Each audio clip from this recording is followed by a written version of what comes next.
sebuah cerita, ada orang yang datang ke tukang potong rambut untuk minta dirapikan rambutnya. Begitu dipotong rambutnya, sang tukang cukur mengatakan kepada orang ini, "Mas, Anda saya kasih tahu, apa-apa, ternyata Tuhan itu tidak pernah ada." Saya begitu banyak mengislamkan orang ateis. Salah satunya orang Islandia, namanya Audur Linda. Perempuan cantik, usianya 21 tahun. Sebelumnya dia orang Kristiani, kemudian tidak percaya dengan Tuhan alias ateis. Tapi ketemu saya 10 menit masuk Islam.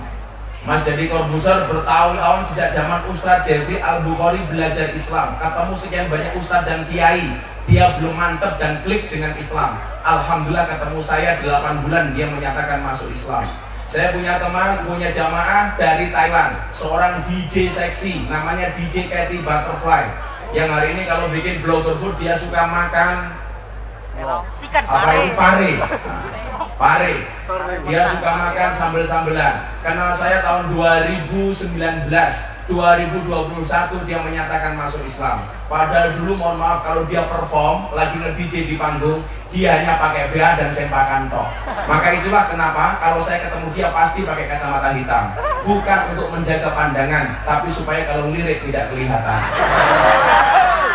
Akhirnya dia menyatakan masuk Islam. Saya jadi bintang tamu di Kick Andy bersama seorang pendeta dari Semarang, lulusan teologi Amerika.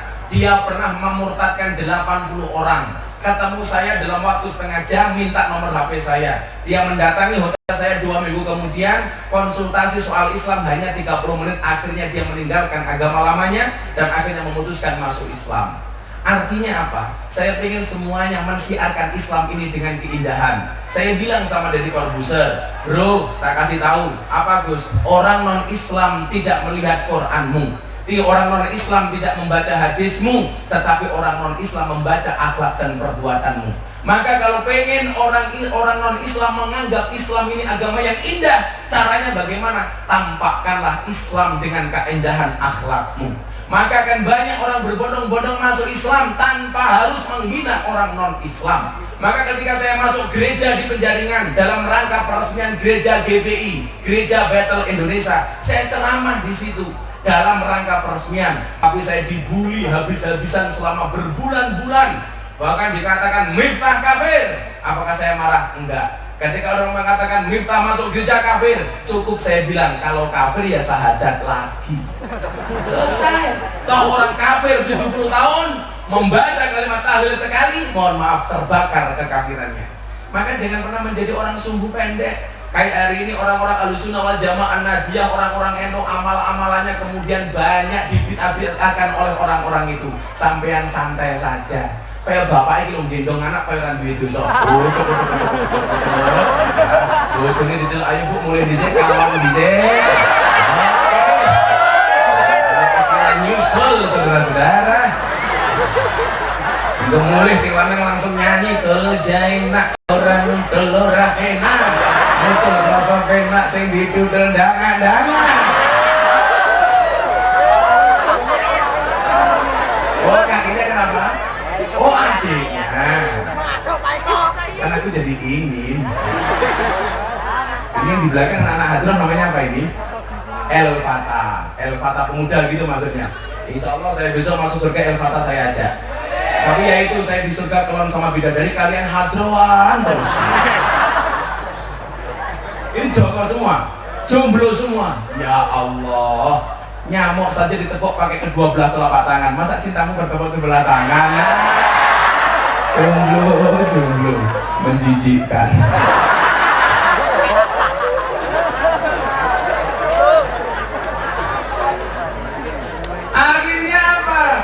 Saya ulangi ya, tampakkanlah Islam dengan penuh keindahan. Maka Gus Miftah itu santai banget. Ngomong agama ya rileks-rileks saja. Soalnya apa? Jangan sampai Bapak Ibu datang ke sini sudah dengan berbagai persoalannya, dengan berbagai problemnya. Di rumah sudah ada masalah, di sawah sudah ada masalah, di keluarga ada masalah. Datang pengajian kok malah dibuat susah. Enjoy saja. Saya mau tanya, test case. Orang yang datang ke klub malam, ke tempat-tempat seperti itu orang susah apa orang senang? Susah. Orang susah apa orang senang? Susah. Orang susah. Makanya dia datang ke klub malam, ke tempat hiburan mencari kesenangan. Pertanyaan saya, kenapa mereka susah mencari kesenangan di tempat hiburan? Karena mereka tidak pernah mendapatkan kesenangan di tempat pengajian. Maka Gus Miftah bikin pengajian yang menyenangkan supaya mereka mencari kesenangan di tempat pengajian, bukan di klub malam. Kan asik. Pengajian haram, kafir, cangkemmu. Maka slow-slow saja ngaji ala ahlus sunnah wal jamaah. Insya Allah saya hampir setiap saat ada orang yang minta diislamkan gara-gara mereka menonton YouTube saya. Termasuk salah satunya orang dari Australia, namanya Antonio Scodori. Dia datang dari Canberra. Lihat saya mengislamkan Deddy Corbuzier, seorang the best mentalist in the world 2 kali di Amerika. Orang ini datang ke Jogja. Bro, I will to be a Muslim. Kenapa? Because your Islam is enjoy, relax and happy. Otakmu nyanda, ini nyanda.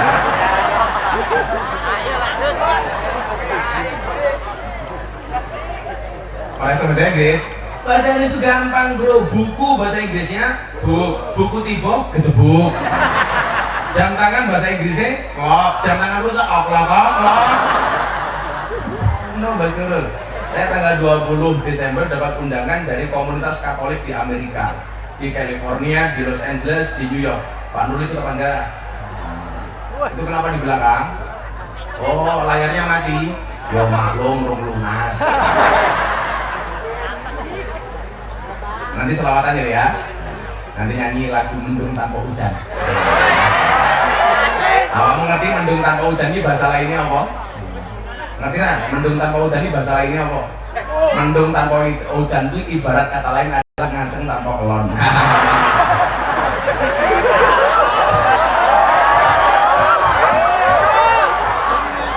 Mendung tanpa udan kok, lagi pengen tanpa kelon.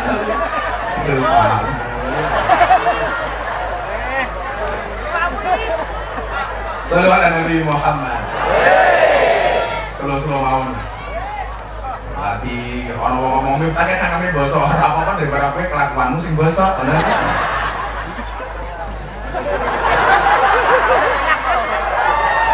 Ku mesti rondo. Yang bujune ngebas. Wandal gunung lho. Sing penting happy ibu nggih. Ngarepe kiai tungkae slonjor kowe. Ora rumangsan itu tungkae meledak-meledak. Akhirnya apa? Orang ini bilang, Mas, kamu sampean tak kasih tahu, God is nothing. Tuhan itu nggak ada. Kemudian orang yang dipotong rambutnya ini bertanya, Pak, saya mau tanya sama sampean, kenapa Anda mengatakan Tuhan itu tidak ada? Apa jawaban si tukang potong rambut? Kalau memang Tuhan itu ada, Mas, coba kamu lihat. Kenapa sampai hari ini masih ada orang miskin nggak bisa makan, anak terlantar nggak bisa sekolah, orang sakit nggak bisa berobat? Kemana Tuhan ketika melihat orang-orang seperti itu? Jawaban orang ini apa? Dia tidak bisa menjawab, cuma terdiam. Oh bener ya, kalau memang Tuhan itu ada, kenapa ada orang sakit gak bisa berobat, anak terlantar gak bisa sekolah, orang sakit gak bisa masuk rumah sakit, orang miskin gak bisa makan? Kemana Tuhan? Begitu selesai rambutnya dipotong, dia mau keluar rumah dari tukang potong rambut, Allah langsung kasih jawaban. Jawabannya apa? Di depan rumah tukang potong rambut ada orang gila, rambutnya gondrong, gimbal, acak-acakan. Sopo sih ngomong kayak Gus Miftah jualan. Jangan omah kamu. Kalau saya kan nggak acak-acakan.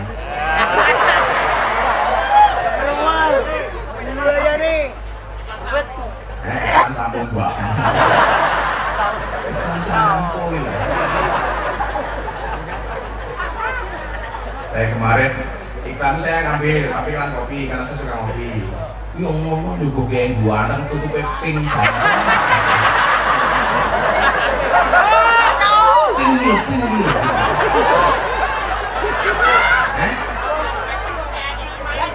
kurang aja toh, itu menandakan Gus Miftah gemar janda makanya.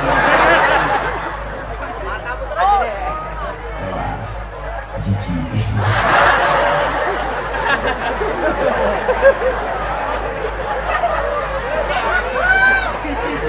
Sama sih gebetan itu sama.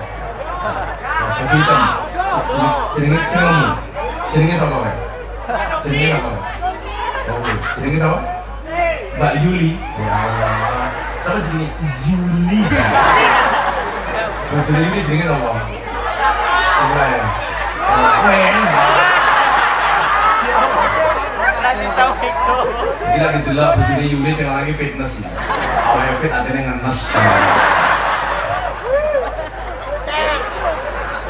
Mas, jenengmu siapa, Bro? Jenengmu siapa? Mas Nur. Oh, jenenge Nur iki cahya Kholes iki wong sing ikhlas. Ikhlas duwe bojo galak tak kan. Apa Yuli karo Nur Kholes matine dhisik iki.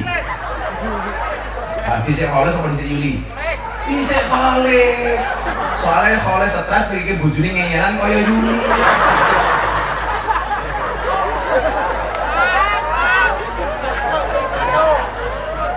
Mas Kholes santai wae lan di bojo galak. Waline Gusti Allah ki Mas Kholes rata-rata bojone galak.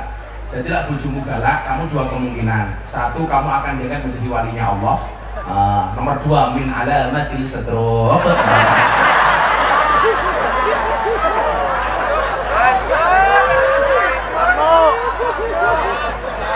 Pak Nur Kholes tahu stroke itu penyakit apa? Stroke itu penyakit yang diakibatkan gara-gara senyum yang tidak seimbang.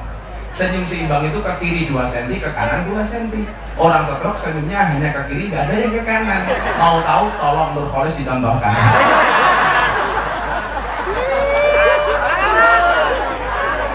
Nur Kholes batin ya ini asu.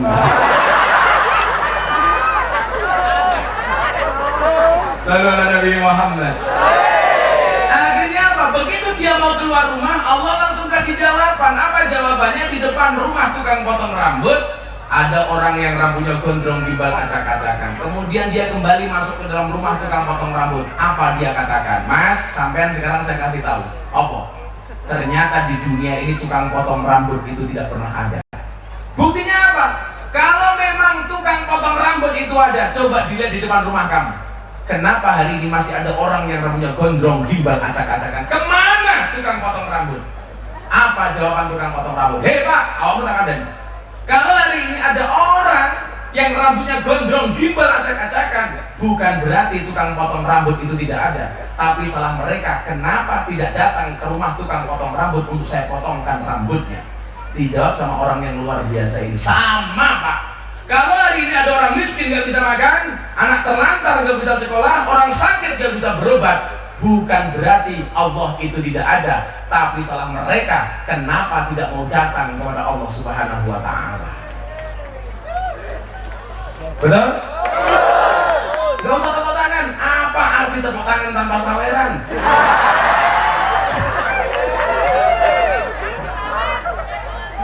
Orang mbahmu itu cowok apaan? Ini mesti anak Yuli.